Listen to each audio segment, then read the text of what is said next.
7호선 양주 연장 사업이 국토교통부의 사업계획 승인으로 본격적으로 시작됐습니다. 사업이 마무리되는 오는 2025년이면 양주와 의정부에서 서울 동북부 지역까지 이동하는 시간이 최대 30분 단축될 전망입니다. 수도권 사회적 거리 두기가 2단계로 격상되면서 식당과 카페 등 상점들이 영업에 타격을 받고 있습니다. 코로나19 확산세가 잠시 주춤하면서 숨통이 트였던 상인들은 또다시 매출 감소에 직면하게 됐습니다. 의료시설이 열악한 동두천과 연천 지역은 의료 공백을 메우기 위해 접경 지역과 미군 부대 주둔 등의 특수성을 감안해 지역 특성에 맞는 개별 의료 사업을 시행해야 한다는 주장이 제기됐습니다. 드론이 사회 여러 곳에 다양하게 이용되고 있는 가운데 농업 분야에서도 드론을 이용해 농약을 살포하는 등 큰 역할을 하고 있습니다. 양주시의회가 드론 산업 육성을 위해 조례안 제정에 나섰습니다.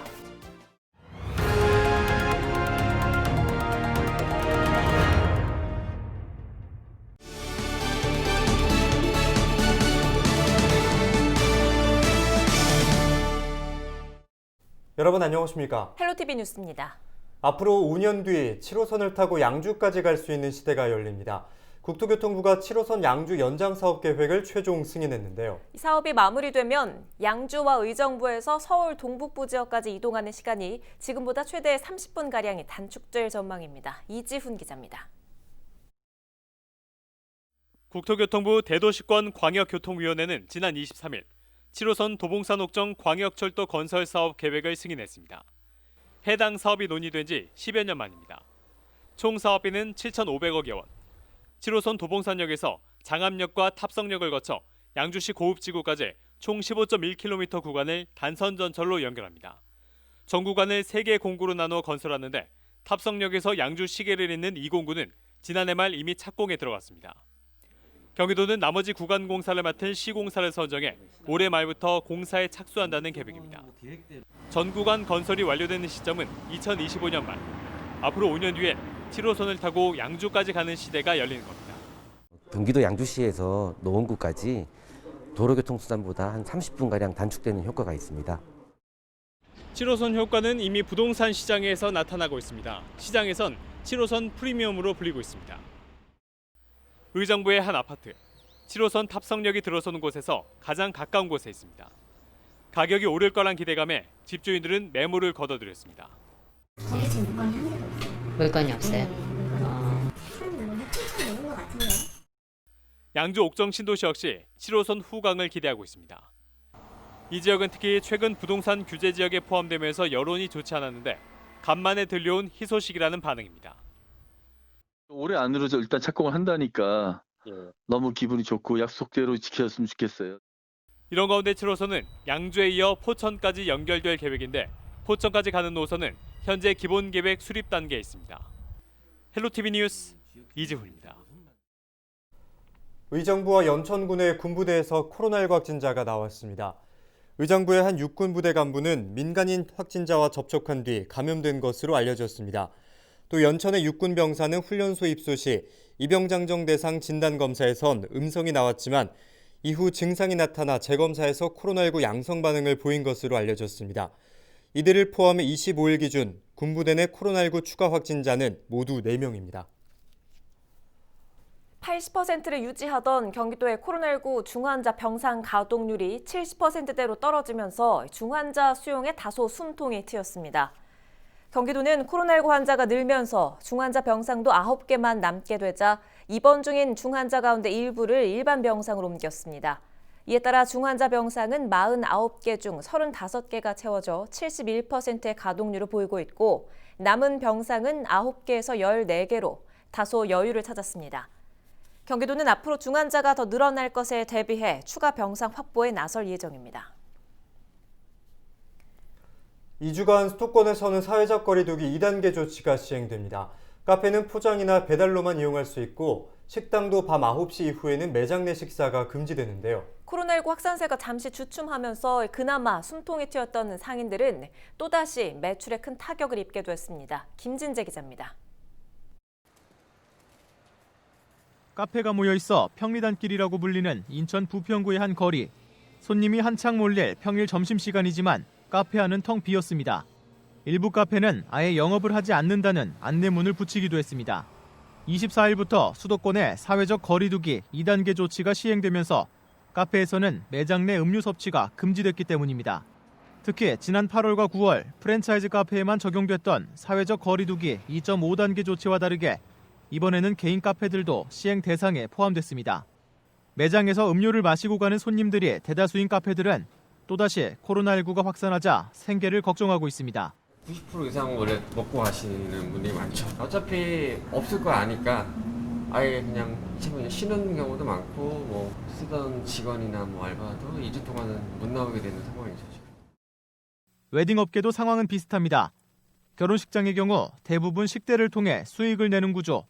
하지만 거리두기 2단계 조치에 따라 하객이 100명 미만으로 제한되면 매출이 줄어들 수밖에 없습니다. 250명 정도 돼야 어느 정도 이렇게 운영을 할 수 있는 그런 마지노선 같은 건데 지금 뭐 100명 이렇게 해서 오게 되면 그냥 열어서 무조건 적자인 거예요, 지금은.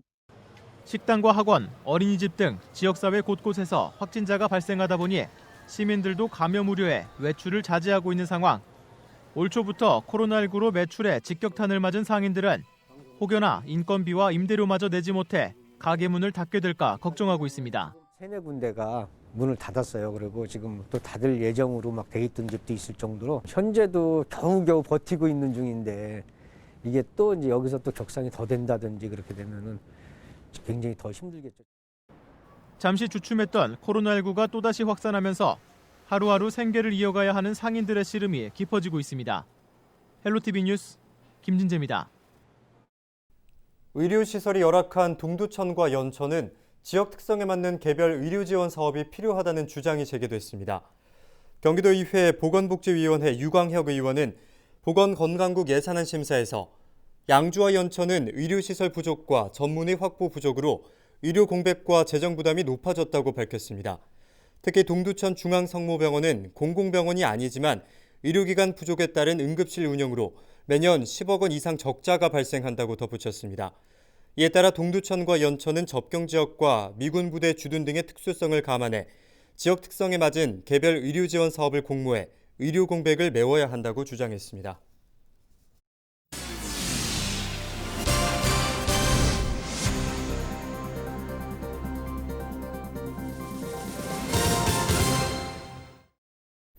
네, 논과 밭 위를 비행하는 드론을 보신 적 있으십니까? 양주에는 과학적 영농을 가능하게 한 조례안을 발의하고 실현을 바라며 드론 자격증을 취득한 시의원이 있습니다. 양주시의회 이희창 의원과 이야기 나눠보겠습니다. 의원님 안녕하십니까? 네, 안녕하세요. 반갑습니다. 양주시 드론 산업 육성 및 지원에 관한 조례안을 대표 발의하셨는데요. 이 드론 산업이 시 발전에 어떤 의미가 있다고 보신 건가요? 다들 아시다시피 드론하면 이제 4차 산업혁명 시대 핵심 분야라고 생각을 하고 있잖아요, 그죠?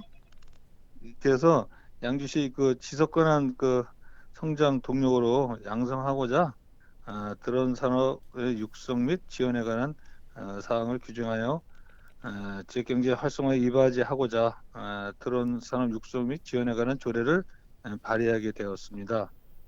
네, 조례안만 발의하신 것이 아니라 드론 자격증도 취득하시고 또 방제 작업에도 나섰다고 들었습니다. 농촌 인구가 지금 이렇게 노령화가 지금 심각해지고 있잖아요. 고령화가. 그래서 그분들을 위해서 일단 먼저 도움을 줘야겠다는 생각이 우선 먼저 들었고요.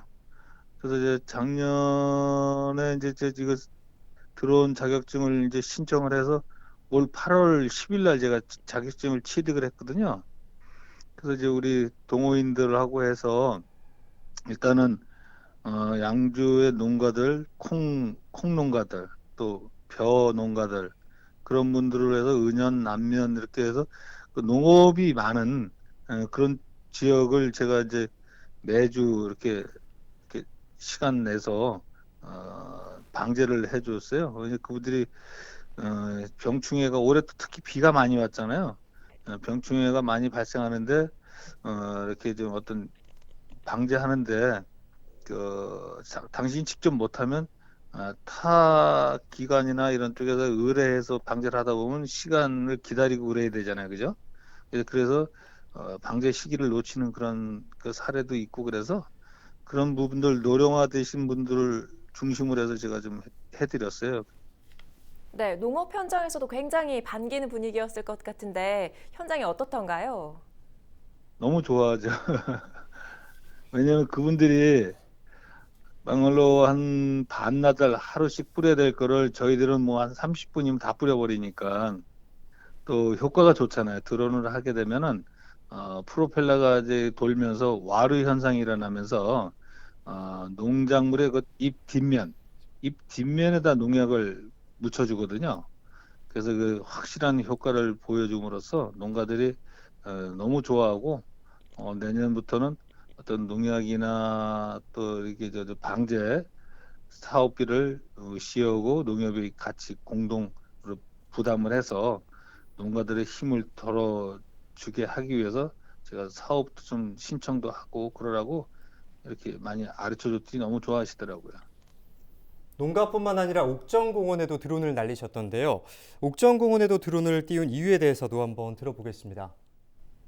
바이러스 때문에 또 밖에도 잘 못 나가고 마스크 쓰고 그런데 공원에 가는데도 또 막상 앉으려면은 또 이렇게 저 진드기나 모기 때문에 어려움을 겪고 있고 그래서 그런 부분에도 제가 활용하고 그랬습니다. 네, 양주시가 미래성장 동력으로 드론을 활용하는 방안을 검토하고 있는 한편 오는 2024년 준공 예정인 양주 테크노밸리에 드론 산업기지 유치 계획을 세우고 있는데요. 시민들의 활동에 또 기대해 보도록 하겠습니다. 오늘 말씀은 여기까지 듣겠습니다. 네, 감사합니다. 네, 지금까지 양주시의회 이희창 의원이었습니다.